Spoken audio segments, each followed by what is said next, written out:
आज हमारा हिस्ट्री का कुछ एमसीक्यू है, इसको देखते हैं। तो पहला क्वेश्चन है, राजनीतिक रत्नाकर पुस्तक के लेखक कौन थे? राजनीतिक रत्नाकर पुस्तक के लेखक कौन थे? चंद्रशर थे या विद्यापति थे या ज्योतिषेश्वर थे या हरिश्चंद्र थे? तो इसका आंसर है ए, चंद्रशर। राजनीतिक रत्नाकर पुस्तक के लेखक चंद्रशर थे। दूसरा क्वेश्चन, सेकंड क्वेश्चन, कौटिल्य की पुस्तक अर्थशास्त्र किस विषय पर आधारित थी? कौटिल्य की पुस्तक अर्थशास्त्र किस विषय पर आधारित थी? आर्थिक संबंध पे, शासन कला के सिद्धांत व अभ्यास पर या विदेशी नीति या धन संचय पर? तो कौटिल्य अर्थात कूटनीति जहाँ पे होता है, इसके नाम से हम गैस लगा सकते हैं। तो शासन कला के सिद्धांत या अभ्यास पर, अर्थात शासन में कूटनीति का उपयोग होता है। तो यही है, देखते हैं फिर इसका आंसर क्या है। इसका आंसर है बी, शासन कला के सिद्धांत व अभ्यास पर कौटिल्य की पुस्तक अर्थशास्त्र शासन कला और के सिद्धांत और अभ्यास पर आधारित था। किस पे? शासन कला के सिद्धांत और अभ्यास पर कौटिल्य की पुस्तक अर्थशास्त्र आधारित था।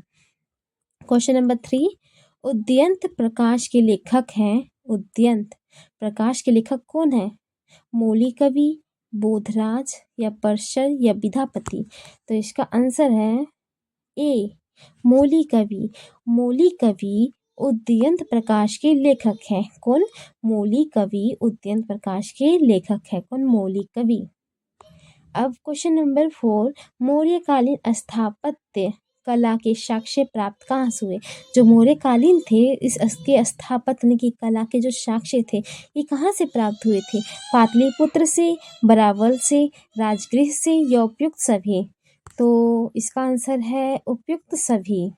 पाटलिपुत्र, बरावल, राजगृह से, अर्थात मौर्यकालीन स्थापत्य कला के साक्ष्य पाटलिपुत्र, बरावल और राजगृह से प्राप्त हुए थे, अर्थात उपयुक्त सभी। क्वेश्चन नंबर 5, बिहार पर गहर वालों के आधिपत्य का प्रमाण मिलता है। बिहार पर गहर वालों के आधिपत्य का प्रमाण कहाँ से मिलता है? मुनरे ताम्रपत्र से, मुंगरे ताम्रपत्र से या धर्मशास्त्रों के वचनों से? उपयुक्त में से कोई नहीं।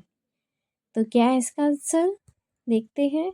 सॉरी तो है मुनरे ताम्रपत्र से। कहाँ से? मुनरे ताम्रपत्र से। मुनरे ताम्रपत्र से। कहाँ से? मुनरे ताम्रपत्र से।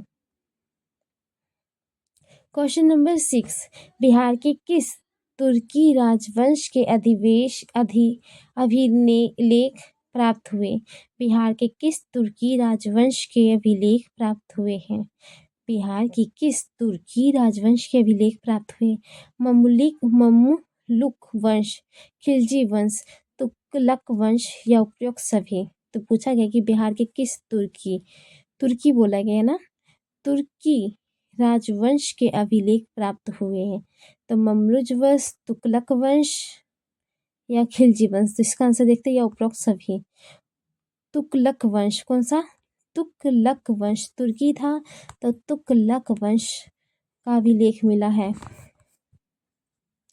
तुर्की राज्य एक बार देखते, बिहार के तुगलक वंश तुर्की राजवंश के अभिलेख प्राप्त हुए। तुगलक वंश से तुर्की राजवंश के अभिलेख प्राप्त हुए हैं। कहाँ से? तुगलक वंश से तुर्की राजवंश के अभिलेख प्राप्त हुए हैं बिहार से।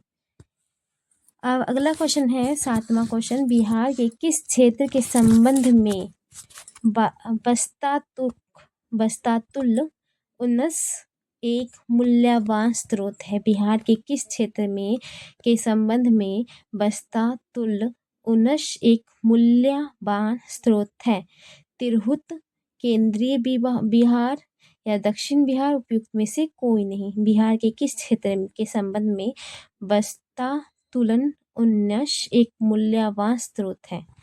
तो इसका है केंद्रीय बिहार में, दक्षिण बिहार में? तो ए है तिरहुत। क्या है? तिरहुत। बिहार के तिरहुत क्षेत्र से के संबंध में बस्तातुल उनस एक मूल्यवान स्रोत है। कौन से? तिरहुत।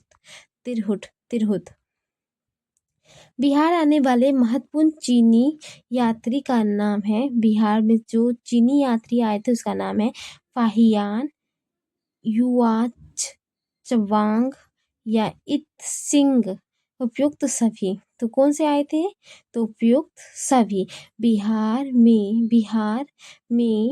ये महत्वपूर्ण चीनी यात्री फाहियान, युआचवांग और इत्सिंग यात्री आए थे, अर्थात डी, ऑप्शन डी। मुगल काल में बिहार आने वाला प्रथम विदेशी यात्री था, मतलब जब मुगल काल चल रहा था उस समय बिहार आने वाला प्रथम विदेशी यात्री था। बिहार आने वाला प्रथम विदेशी यात्री कौन था? मुल्ला तकिया, अब्दुल तलीफ, अब्दुल मोहम्मद सादिक, मुल्ला बहानी। तो है मुल्ला तकिया। कौन है? मुल्ला तकिया। मुगल काल में बिहार आने वाला प्रथम विदेशी यात्री है मुल्ला तकिया। मुगल काल में बिहार आने वाला प्रथम विदेशी यात्री कौन है? मुल्ला तकिया। मुगल काल में बिहार आने वाला प्रथम विदेशी यात्री मुल्ला तकिया है। निम्नलिखित यूरोपीय यात्रियों में से कौन बिहार नहीं आया था? निम्नलिखित यूरोपीय यात्रियों में से कौन बिहार नहीं आया था?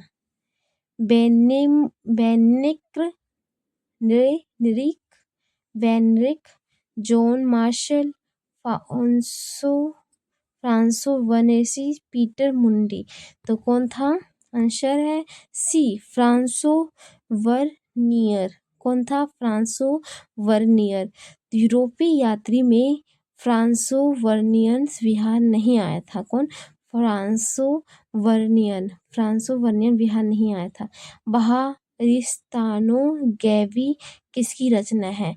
बहारिस्ताने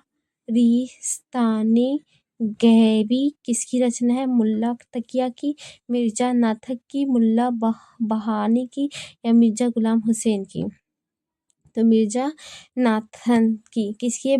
बहारिस्ताने गैवी मिर्जा नाथन की रचना है। बहारिस्तानी गैवी मिर्जा नाथन की रचना है। बहारिस्तानी गैवी किसकी रचना है? मिर्जा नाथन की। अब क्वेश्चन नंबर 12, प्राचीन बिहार के इतिहास की जानकारी के मुख्य स्रोत है, मतलब जहाँ पे हमें प्राचीन बिहार की जानकारी मिलती है उसका मुख्य स्रोत है 1, 3 और 5 में या 2, 3, 6 में। तो ये समय देख लो 4 में, तो आंसर है डी, उपरोक्त सभी में हमें इसकी जानकारी मिलती है 1, 2, 3, 4, 5। प्राचीन बिहार के इतिहास की जानकारी के मुख्य स्रोत हैं 1, 2, 3, 6 एवं 5 में, सॉरी 4 और 5 में, 2, 3, 4 एवं 5 में हमें प्राचीन बिहार के इतिहास की जानकारी मुख्य 1, 2, 3, 4, 5 स्रोत में मिलती है। प्राचीन पाटलिपुत्र के संबंध में जानकारी के स्रोत हैं। प्राचीन पाटलिपुत्र के संबंध में जानकारी के स्रोत प्राप्त है। प्राचीन पाटलिपुत्र के संबंध में जानकारी के स्रोत है भागवतोषी, यात्रा वृत्तांत, धार्मिक ग्रंथ, उपयुक्त सभी। तो इसका आंसर है उपयुक्त सभी। प्राचीन पाटलिपुत्र के संबंध में जानकारी का स्रोत भागवत, द्रोस्त, यात्रा वृत्तांत, धार्मिक ग्रंथ, उपयुक्त सभी। आंसर डी है उपयुक्त सभी। हम शॉर्ट वीडियो डालेंगे, ज़्यादा लॉन्ग नहीं। एक क्वेश्चन है, पाटलिपुत्र में मौर्यकालीन अधिलेख प्राप्त हुए हैं। पाटलिपुत्र में मौर्यकालीन अधिलेख प्राप्त हुए किसमें? तो इसका आंसर है सी, 1, 2, 3, 4 और 5 में पाटलिपुत्र में मौर्यकालीन अभिलेख 1, 2, 3, 4, 5 प्राप्त हुए, 1 2 3 4 5 प्राप्त हुए, 1 2 3 4 5 प्राप्त हुए, अर्थात डी।